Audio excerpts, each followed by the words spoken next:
dedicated to Eastern and Southern Kentucky. This is WYMT Mountain News Weekend Edition. Good evening, I'm Madison Carmouche. Two of the people killed in a mass shooting in Florence last weekend were laid to rest. Funeral services for Delaney Erie and Hayden Rybicki were yesterday. They were among the 4 killed and 3 injured last weekend after investigators say a 21-year-old shot multiple people at a birthday party. Donovan Gard, a friend of Hayden, says he's still dealing with the shock of losing his friend. It genuinely doesn't feel real at all. Like it's still, like, I'll think about him. Even the other night we were hanging out and I accidentally said his name instead of my other buddies. And it hurt. Like, nobody's going to be over it for a long time, obviously. The funeral for Shane Miller was today at Florence Baptist Church at 10 this morning. We're told the 3 people who were injured are now in stable condition.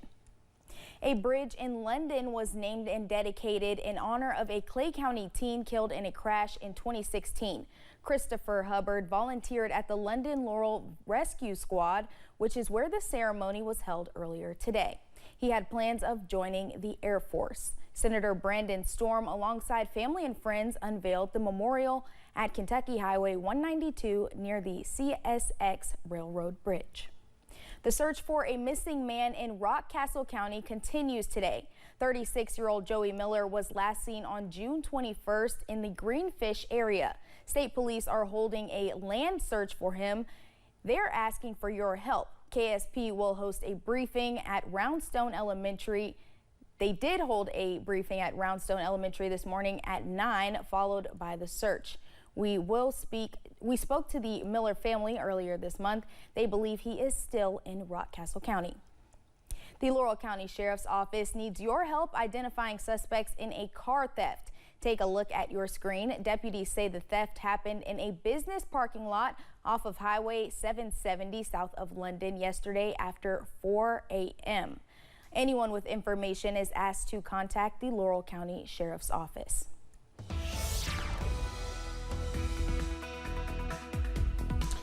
Well, folks, it's been a hot day. You know, we're thinking of other words to use other than hot because it's really just hot, but there's blazing, you know, all kinds of other words.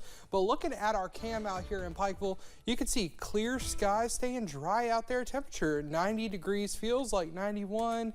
And then looking around everywhere else, let's take a jaunt over to Mount Vernon, sitting at 94, feels like 98 right there on I-75.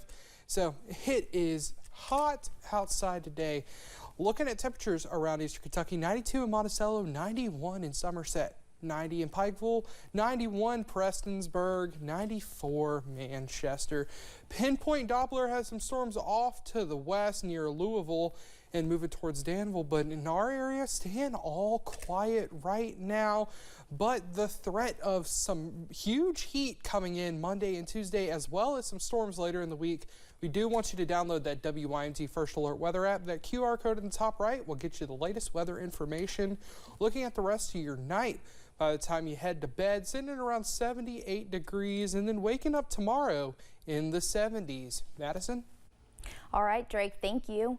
One Letcher County Community Center is celebrating 100 years of operation. As WYMT's RJ Johnson shares, officials are working to inspire the next generation.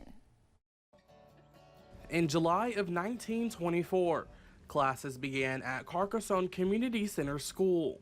So the community, including my grandfather, decided to build a school that would go all the way through high school. 100 years later, former students, staff, and more joined to celebrate the center's centennial. Board Chairman Mike Cottle says it is nice to see people come back for the celebration.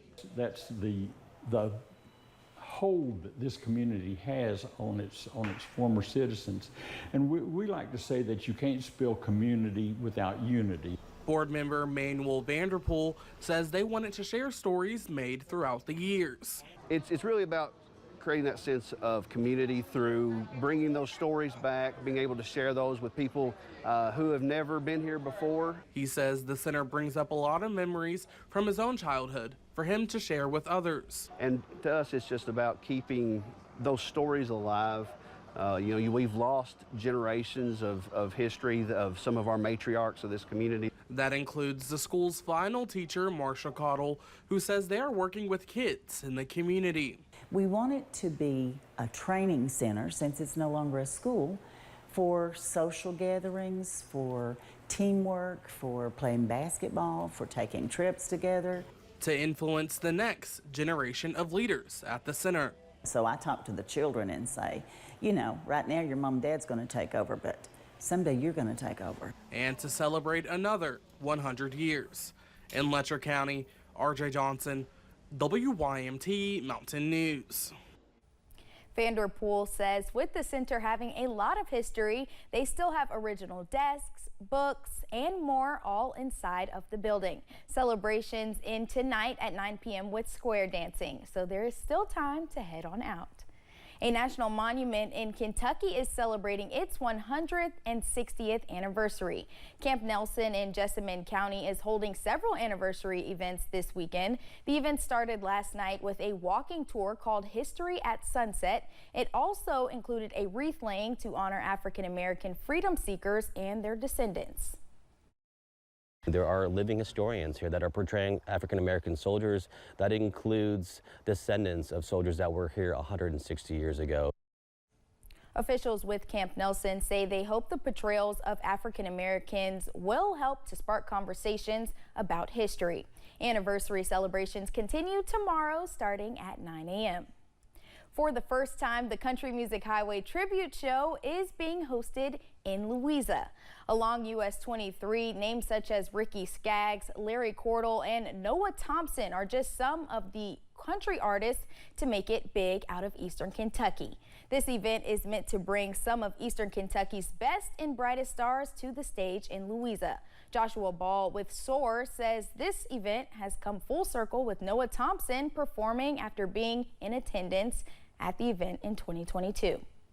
Noah Thompson was at that show a few weeks out of winning his American Idol golden tickets, and Noah was in the front row, and so we fast forward to tonight, and Noah's one of our headliners, and so that's what this event is all about. It's about creating a stage for the future stars of the Country Music Highway to shine. The event is free to everyone, and Noah Thompson is set to perform at 7:15 with Ricky Skaggs hitting the stage at 8:30. For the last 2 weeks, 13 restaurants in Lawrence County have sold specialty burgers in celebration of Burger Days. This is the third year that Lawrence County has hosted its Burger Days event. After the previous 2 years of running the event with great success, Wes Kingsmore with Lawrence County Tourism Commission and other organizers decided to change the name from Hamburger Week to Burger Days. Actually, we had to extend it. The first 2 years we did Burger Week, and we had so many participants, people were complaining that they couldn't try everybody's burgers. So we extended it this year and call it Burger Days, and we've run through June 28th through today. Kingsmore says that this event brings needed attention to local businesses in the area and gives the restaurants an opportunity to be creative. Coming up, students from the University of Kentucky are continuing to shoot for the stars as they work with NASA on space exploration technologies. And we hit the 90s today, and we will get even hotter for